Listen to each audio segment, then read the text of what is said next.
이 설교를 듣는 우리 목사님들 그리고 오늘 저와 함께 예배드리는 우리 교우들에게 하나님께서 주시는 은혜와 평강이 충만하기를 먼저 축원을 드립니다. 우리 목사님들 우리가 모이면 흔히 쓰는 말이 교회 부흥돼야 된다. 부흥이란 말 많이 쓰잖아요. 또 요즘에는 재건이라는 말도 많이 쓰더라고요. 재건이라고 하는 것은 부서진 것을 다시 세운다. 또 잘못된 것을 다 부셔놓고 그 위에 새로운 건물을 짓는다. 뭐 그런 뜻이겠죠. 성장이란 말은 이제 옛날에 많이 썼지만 요즘에는 별로 쓰지를 않습니다. 교회가 성장하기가 굉장히 어려우니까 목사님들 그 머릿속에 역시 그 성장이란 그 단어가 사라지지 않았나 그런 생각도 해봅니다. 교인들도 교회를 사랑하기 때문에 내가 섬기는 교회가 부흥됐으면 좋겠다. 더 성장했으면 좋겠다. 이런 그 간절한 소원들을 갖고 있습니다. 회복이라는 말도 요즘 많이 써요. 옛날로 돌아가자 하는 그런 뜻보다는 옛날에 좋았던 게 있잖아요. 옛날에 좋았던 그 시절로 다시 돌아가자. 옛날 한국교회가 정말 좋았죠. 그런데 요즘은 한국교회가 별로 좋지 않지 않습니까? 그러니까 목사님들이 그 좋았던 시절로 돌아가자. 그래서 회복이라는 단어도 많이 씁니다. 어쨌든 이런 단어를 이제 우리 목사님들이 자주 쓰는 이유는 오늘 우리 현실이 여러 가지 어렵다는 걸 반증하는 거잖아요. 금년 총회 주제도 예배 회복입니다. 코로나 때문에 많은 교인들이 빠졌어요. 거의 50% 정도 빠졌다. 이렇게 생각을 할 수 있을 정도입니다. 교회마다 좀 다르겠지만, 그러니까 이제 예배를 회복해야 되겠다.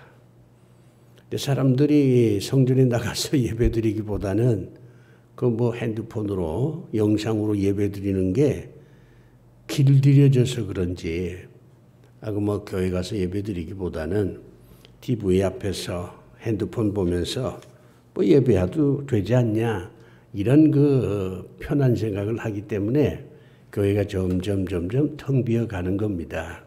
그래서 우리 총회 주제도 예배 회복, 옛날로 그 좋았던 시절로 돌아가자 이런 주제를 정한 겁니다. 근데 목사님들 우리가 이걸 한번 생각해 보지요. 어떤 주제가 딱 결정이 되면요. 왜 그 주제를 결정해야 되느냐 하는 이론적인 근거가 있어야 돼요. 그 이론적인 근거는 이제 신학적인 근거에다가 현실적인 근거죠.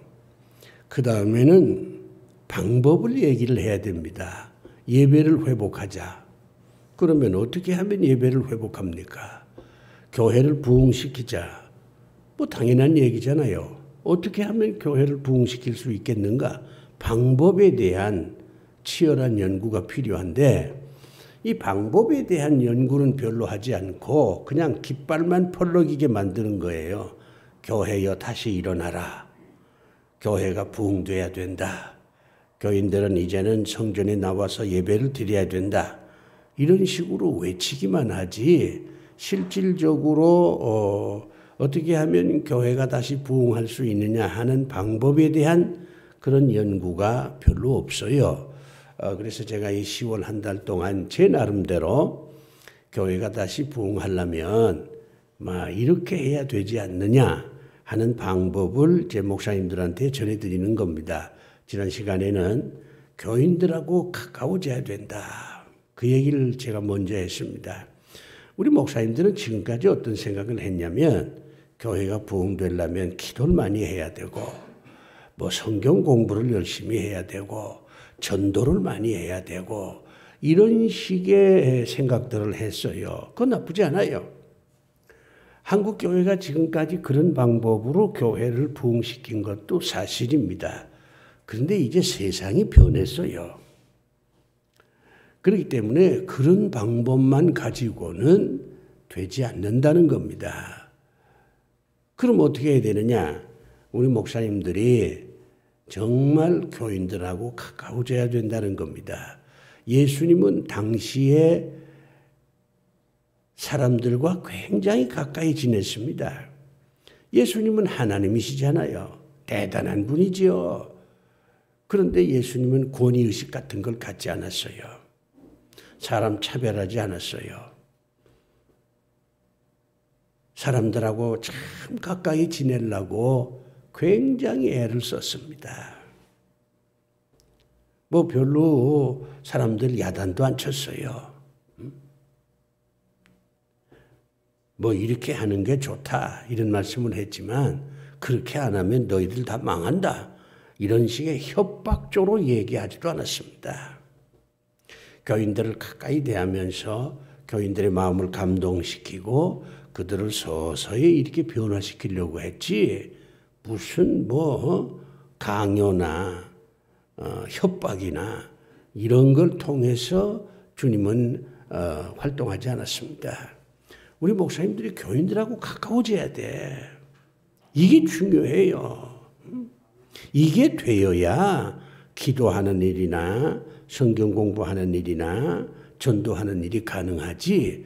교인들하고 자꾸 멀어지면 그 다음에 교인들이요 기도하자 해도 안 와. 성경 공부하자 해도 안 와. 전도하자 그래도 안 와. 안 오는 교인을 어떻게 하겠어요? 그러니까 교인들하고 가까이 지내야 된다. 이게 첫 번째 방법이다. 그런 얘기를 했습니다. 오늘 두 번째는 이 성령의 역사, 여기에 대한 우리 목사님들의 바른 이해가 필요하다 하는 말씀을 드리려고 해요. 우리가 부흥회할 때 보면 모든 부흥사가 성령이 충만해야 된다. 성령이 역사하면 모든 게 다 된다. 이런 식으로 설교를 해왔습니다. 목사님들도 교인들한테 성령의 역사 이거 굉장히 강조했잖아요. 성령이 충만한 사람이 돼야 된다. 성령 충만한 교회가 돼야 된다. 그러면 교회가 부흥하고 발전한다. 이런 얘기를 굉장히 많이 했어요. 한국 교회가 지금까지 성장하고 발전하는 데는 이 성령의 역사, 성령 충만을 강조한 덕분이라고 하는 거 누구도 부인하지 못할 겁니다. 그런데 우리가 이 성령의 역사에 대한 바른 이해가 필요합니다. 성령은 하나님이시잖아요. 성령은 주님이십니다. 삼위일체잖아요. 그렇기 때문에 하나님이 못하시는 게 없잖아요. 전지전능한 분이 하나님이시지 않습니까? 그러니까 성령도 전지전능한 분이에요. 성령께서 못하시는 일이 없어요. 그런데 성령께서 하실 수는 있지만 안 하시는 것도 있습니다. 이 점을 목사님들이 잘 기억을 하셔야 됩니다. 할 수 없다는 말과 할 수는 있는데 안 한다는 말하고는 전혀 다른 얘기입니다. 할 수 없다는 것은 불가능이잖아요. 성령께서 할 수 없는 게 없어요. 성령은 하나님이시니까 뭐든지 할 수 있지요. 그런데 성령께서 할 수는 있어도 안 하시는 게 있어요. 나 그건 안 해. 할 수 있지만 안 해. 이런 게 있다는 것을 우리 목사님들이 좀 이해를 하셔야 됩니다.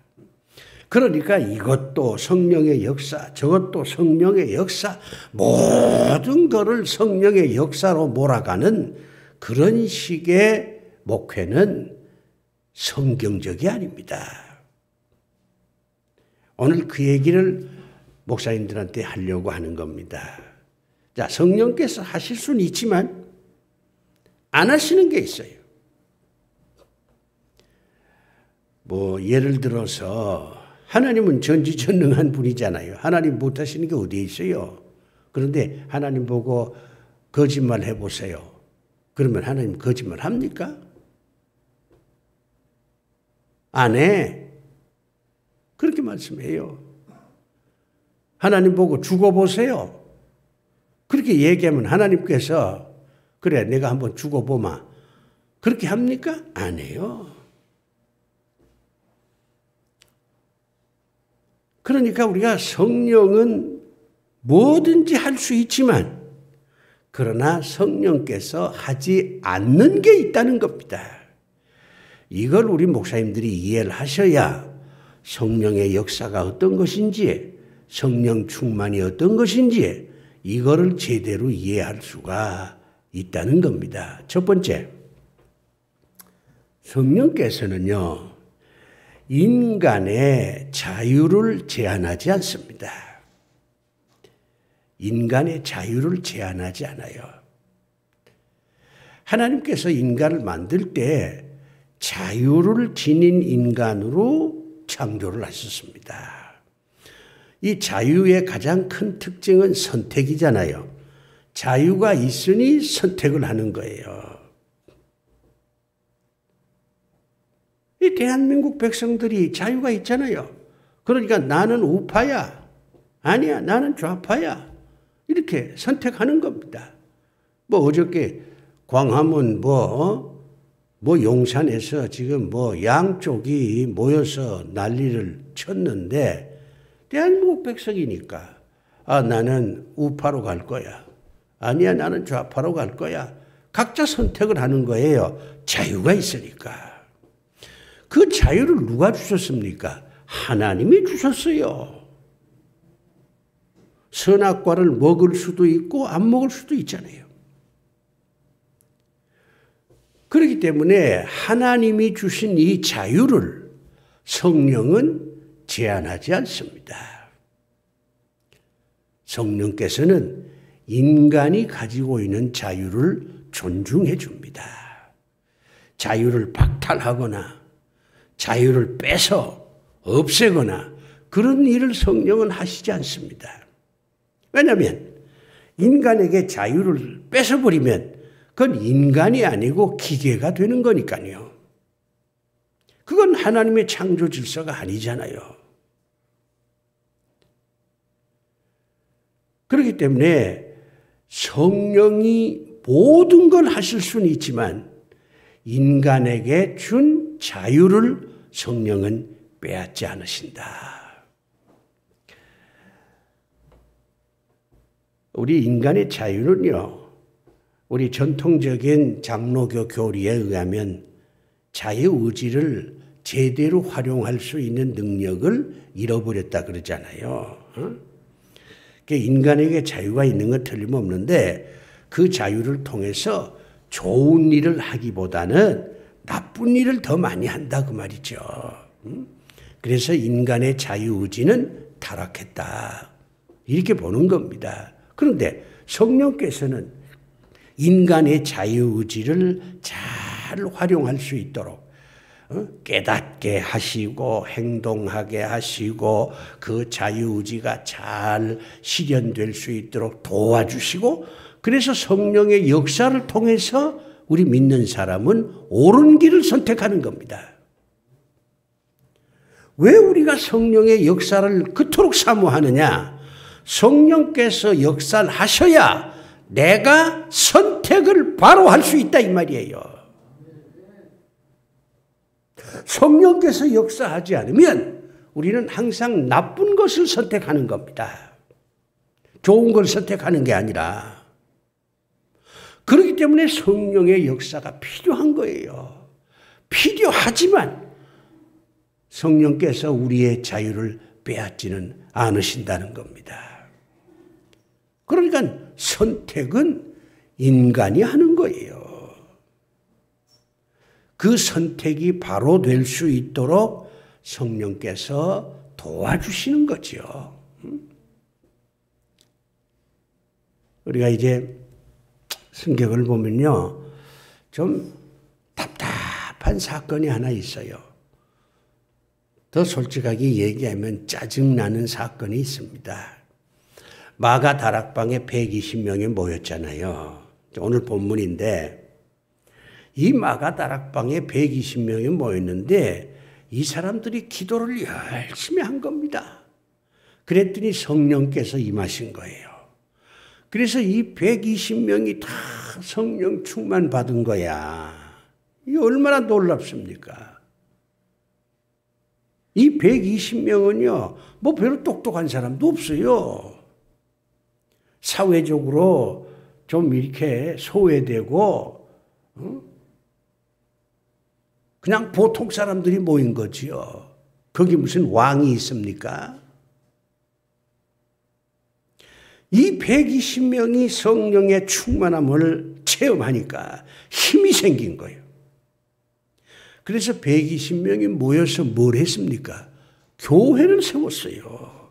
예루살렘 교회가 바로 그 교회입니다.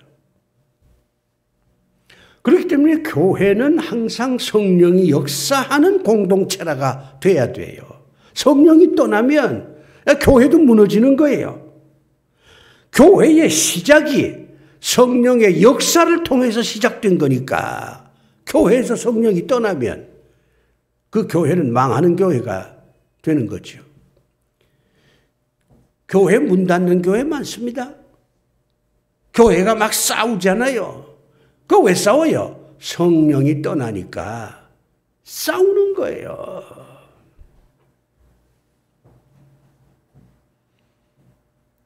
그래서 저는 어느 교회가 싸운다 그러면 야, 이거 성령께서 떠나시면 저 교회 문 닫겠구나. 저 교회 망하겠구나. 그런 걱정을 하는 겁니다. 그런데 이 120명이 성령 충만 받아가지고서는 예루살렘 교회를 세웠습니다. 예루살렘 교회가 놀라운 교회입니다.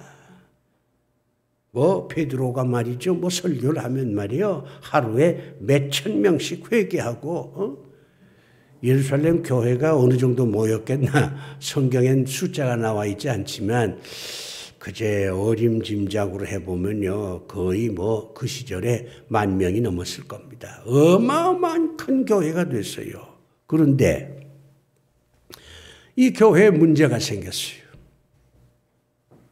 아니, 성령 충만 받은 사람들이 교회를 세웠는데 그 교회가 문제가 생겼다 이 말이에요. 그 이론적으로 안 맞지 않습니까? 성령 충만한 사람들이 모인 교회니까 그 교회에 문제가 있으면 안 되지. 근데 교회에 문제가 생겼어. 큰 싸움은 아니지만 아주 자그마한 싸움이 벌어졌어요. 구제하는 일 때문에. 예를 들면 어떤 사람은 쌀 한 가마니 주고 어떤 사람은 반 가마니 주니까 왜 저 사람은 한 가마니 주고 난 반 가마니 주냐? 이렇게 싸움이 붙었어요. 그리고 쌀 주는 사람이 자기하고 가까운 사람은 한 가마니 주고 자기하고 별로 관계없는 사람은 반 가마니 주고 이런 일이 벌어졌단 말이에요. 그리고 교회가 이제 시끌시끌하게 된 거예요. 성령 충만으로 세워진 교회지만은 그 안에 이런 문제가 생겼다 그 말입니다. 주님께서 제자들한테 뭐라고 얘기합니까? 땅 끝까지 복음을 전하라 그랬어요. 세상의 모든 족속을 제자로 삼아서 세례를 주고 말씀을 가르치고 지키게 하라. 이게 예수님의 유언 아닙니까? 이게 지상명령이라 그러죠. 그건 누구한테 했어요? 제자들한테 했어요. 그럼 제자들은 그 예수님의 명령을 받들었으면 유대인에게만 복음을 전하면 안 되지. 헬라 사람들한테도 복음을 전해야지. 근데 말이야, 사도들이 유대인에게만 복음을 전하는 거야. 헬라 사람들한테는 복음을 전하지 않아.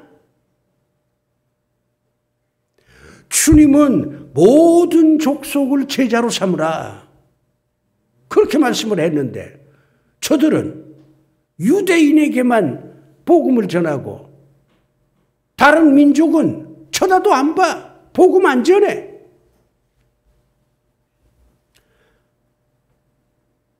제자들이 성령 충만을 마가다락방에서 경험한 사람들이잖아요. 그런데도 불구하고 이 제자들도 자기들 마음대로 자기들 하고 싶은 대로 유대인에게만 복음을 전하고 다른 민족은 복음을 안 전하는 거야. 그건 제자들 자유니까. 예루살렘 교인들 자유니까. 성령께서 저들을 충만케 하셨지만은 성령은 저들의 자유를 빼앗지를 않았습니다. 그러니까 저들이 자유롭게 놔둔 거예요. 그러니까 어떤 사람은 한가만이 주고 어떤 사람은 반가만이 주고 어떤 사람은 유대인에게만 복음 전하고 헬라 사람들한테 복음 안 전하고 이렇게 된 겁니다. 성령 충만이 중요하지만 이게 필수적이지만 그러나 성령께서는 인간의 자유를 빼앗지는 않습니다. 각자가 선택할 수 있도록 성령께서 자유를 그대로 인정해 주시는 거예요. 깨닫게도 해 주시고 여러 가지 선한 일을 할 수 있게 도와는 주지만 그러나 인간의 자유를 성령은 빼앗지는 않는다. 이게 중요합니다. 그 다음에 두 번째요. 성령 충만은요. 하나님을 위해서 일하겠다는 사람에게만 성령 충만이 주어지지 하나님하고 관계없는 사람한테는 성령 충만은 주어지지 않습니다. 성령의 역사가 특별한 경우를 제외하고는 그거는 이제 하나님의 섭리니까 하나님의 섭리를 인간이 통제할 수 없잖아요. 특별한 경우를 제외하고는 하나님을 위해서 뭔가를 해보겠다.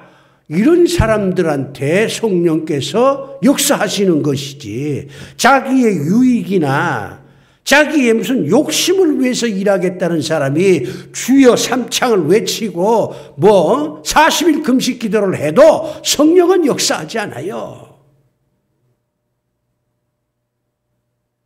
성경을 봐요. 마가다락방에 모였던 120명이 성령의 역사를 체험하는데 저들은 하나님을 위해서 뭔가를 하겠다고 모인 사람들이에요. 무슨 부자 되겠다고 모인 사람들이 아니야. 명예를 얻겠다고 모인 사람들이 아니야. 하나님을 위해서 내가 뭔가를 해야 되겠다. 이런 사람들이 모여서 기도하니까 성령이 역사하시지. 베드로가 설교할 때 교인들이 성령의 역사를 체험했거든요. 설교가 뭡니까? 하나님을 위해서 우리가 이렇게 살자. 이게 설교잖아요. 돈 벌려면 이래야 된다. 부동산 투기하려면 이래야 된다. 그걸 전하는 게 설교입니까? 주식 투자를 이렇게 해야 된다. 이걸 전하는 게 그게 설교예요? 아니잖아요. 설교라고 하는 것은 우리가 하나님에 의해서 은혜를 체험하고 그리스도 예수를 통해서 구원받은 사람이기 때문에 우리가 하나님을 위해서 이런 일을 좀 합시다. 이렇게 살아갑시다. 이게 설교잖아요. 그러니까 베드로의 설교를 듣던 사람들이 성령의 역사를 체험한 거예요. 그러니까 우리는요. 그냥 무조건 성령 충만 받으라고 소리만 지르지. 무엇을 위해서 성령 충만을 받아야 되느냐. 이 얘기를 하지 않는 거예요. 목사님들, 안 그렇습니까?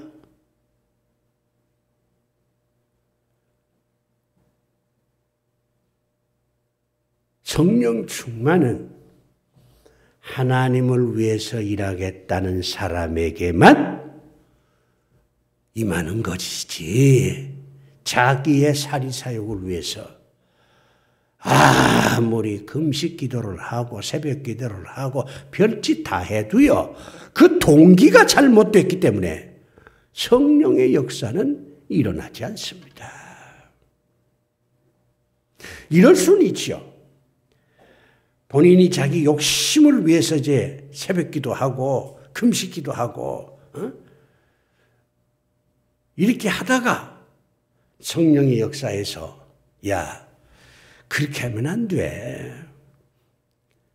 그건 네가 잘못 구하는 거야. 성령의 역사는 말이야, 하나님을 위해서 일하겠다고 할 때 임하는 것이지, 너처럼 뭐 땅 사는데 주식 투자하는데 뭐 하는데 성령께서 도와주십시오, 그건 아니야. 그렇게 해봐야 소용없어. 이런 깨달음을 성령께서 역사에서 주실 수는 있어요. 그럼 이제 그 사람이 기도하다가 야, 이거 내가 잘못됐구나. 내가 그저 맹목적으로 성령의 역사를 간구했구나. 이거 틀렸네. 돈 버는데, 욕심 채우는데 이건 아니구나. 그렇게 깨닫게 되면 이제 그걸 버리죠. 그걸 버리고, 하나님, 내가 처음에는 뭐 돈 벌라고 성령의 역사를 간절히 간구했는데 제가 틀렸습니다. 뭐 돈은 뭐 하나님께서 축복하시면 버는 거고, 이제는 그런 기도 안 합니다. 내가 하나님을 위해서 살겠습니다. 내가 교회를 위해서 살겠습니다.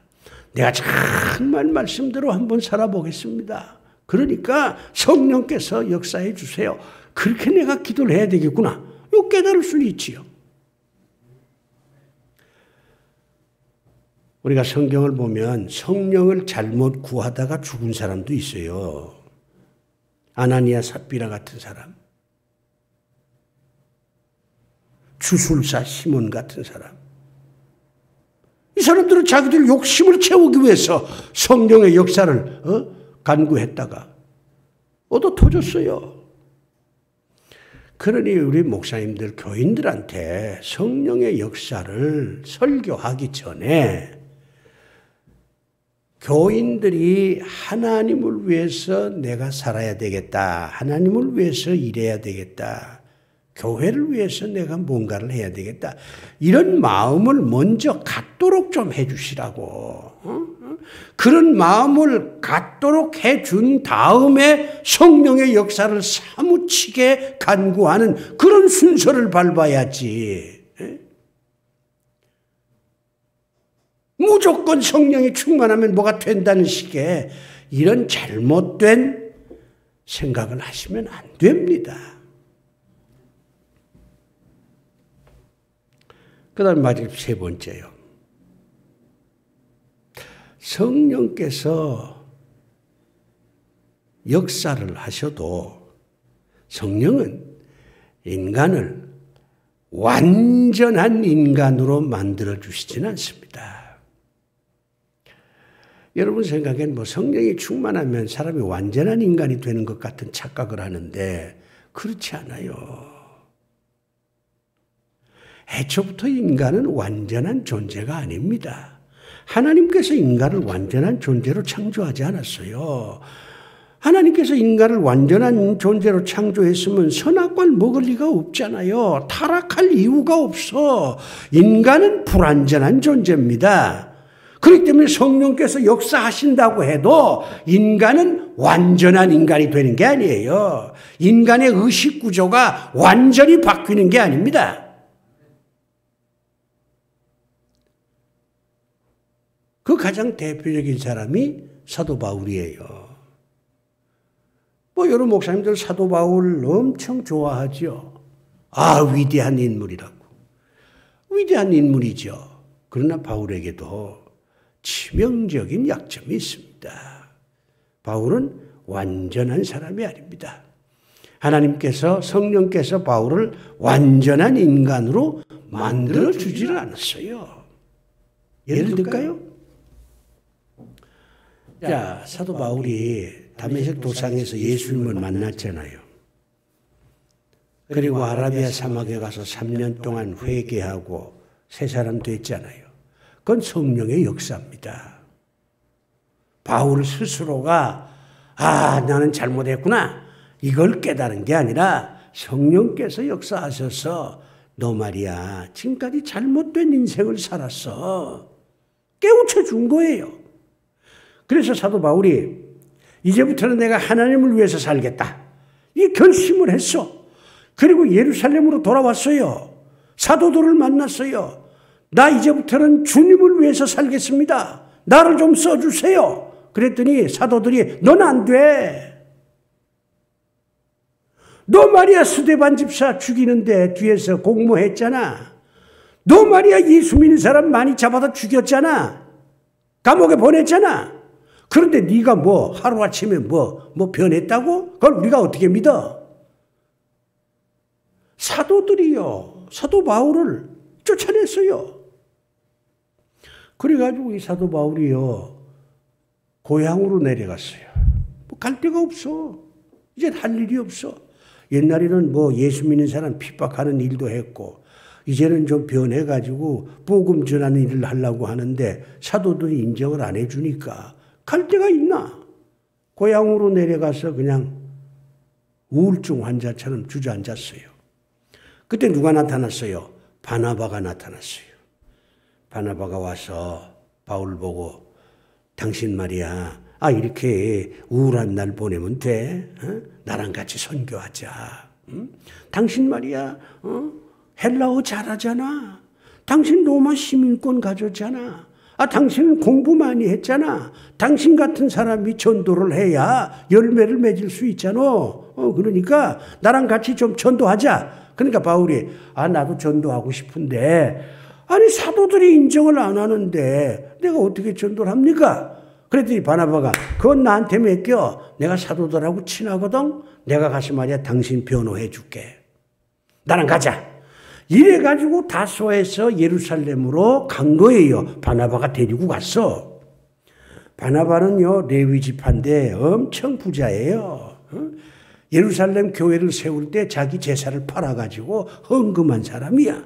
그러니까 사도들은요 바나바야말로 정말 믿음이 좋은 사람이고 교회를 위해서 충성한 사람이다 이렇게 인정을 하니까 바나바를 굉장히 높이는 거죠. 근데 그 바나바가 와서 이 사람 과거에 뭐 예수 믿는 사람 핍박하기도 하고 나쁜 짓 많이 했지만 이제 사람이 변했습니다. 내가 보증을 합니다. 그러니까 나랑 같이 전도할 수 있도록 좀 허락해 주세요. 그러니까 사도들이 뭐 어떻게 바나바가 부탁하는데 그래가지고 사도 바울이 바나바와 전도 활동을 시작한 겁니다. 바나바가 은인이야. 근데 전도하고 왔어. 전도하는 동안 바울하고 바나바 사이가 멀어졌어요. 나중에 바나바하고 바울이 싸웠어. 헤어졌어. 다시는 안 만났어요. 저는 바나바도 성령 충만 체험한 사람이고 사도 바울도 성령 충만한 사람인데 근데 두 사람이 싸웠어. 싸울 수 있지. 그러면 풀어야 되잖아. 서로 사랑해야 되잖아. 그런데 싸워가지고는 헤어졌어. 다시는 안 만났어.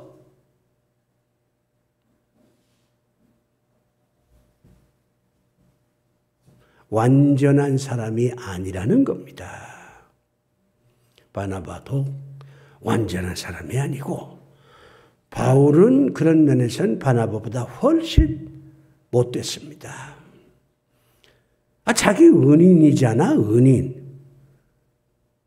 그러면 조금 기분 나쁜 일이 있어도 마음에 맞지 않는 일이 있어도 좀 참아야지.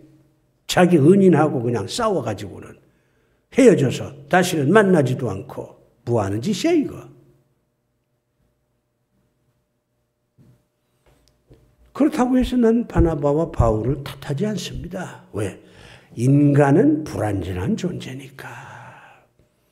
인간은 불안한 존재, 완전치가 못해. 그냥 싸울 수 있지. 아쉬운 거는 싸우고 난 다음에 화해를 했으면 좋았을 텐데 그렇지 못한 게 좀 안타까운데 모르겠어요. 성경엔 뭐 기록이 없으니까 서로 화해하려고 했는데 뭐 각기 따로따로 뭐 활동을 했으니까 만날 기회가 없어서 그랬던 거 아닌가 이런 생각도 해봅니다. 성령 충만은 필요하지만요. 인간을 완전한 인간으로 만들지는 않습니다. 바울이 몸이 불편하잖아요. 뭐 눈병이 있어가지고 이게 뭐 글도 제대로 못 읽어. 그러니까 얼마나 답답하겠어요. 그래가지고 하나님께 열심으로 기도를 해. 정말 처절하게 기도를 해. 근데 하나님이 안 들어줘요. 여러분 생각엔 야 바울이 기도를 해도 제대로 기도를 안 했구나. 하나님을 감동시킬 만큼 기도를 안 하니까 하나님께서 기도 응답을 안 했지 이렇게 생각하시면 안 됩니다. 바울은 최선을 다해서 기도했어요. 근데 하나님 안 들어줘. 하나님께서는 이제 바울이 그렇게 애절하게 기도를 하니까 들어주진 않고 그 대신 위로를 해줍니다. 바울 보고 뭐라 그래요? 야, 내 은혜가 좋게. 너 지금까지 내 은혜로 살았잖아. 그래서 이렇게 훌륭한 인물도 됐잖아. 근데 뭐 거기에서 뭐 그 병까지 고쳐달라 그러냐? 그럼 너 교만해서 안 돼. 너 교만하면 너 무너져. 그러니까 네 기도를 내가 못 들어주는 거야. 들어줄 수도 있지만 들어주면 너 교만해지니까. 너 본래 그런 성품이 있잖아. 너 건방진 성격이 있잖아. 뭐 난 시민권을 가졌느니 뭐 가마리엘 문화에서 공부를 했느니 난 뭐 왕족이니 이따구 소리 하면서 살았잖아. 그런데 이제 건강까지 좋아지면 너 건방져지니까 못 들어줘. 바울이 그 하나님의 말씀을 듣고 다시는 병 고쳐달라고 기도하지 않았어요. 그러니 사도 바울은 몸도 완전한 인간이 아닙니다. 그러니까 성령 충만이 중요하지만 그러나 성령 충만 받았다고 인간이 신이 되는 건 아니다. 완전한 인간이 되는 건 아니다. 성령 충만한 사람도 실수할 수 있고 잘못을 범할 수도 있다. 이걸 목사님들이 아셔야 됩니다. 자, 결론을 내립시다. 교회가 다시 부흥하려면요. 목사님들이 뭔가를 행동하셔야 됩니다. 그냥 앉아서 탄식만 해가지고는 되질 않아요. 행동하시고 그러면 성령께서 역사하십니다. 여러분의 행동과 성령의 역사가 합쳐져야 새로운 것들이 생겨나고 교회가 다시 부흥할 수 있다는 거.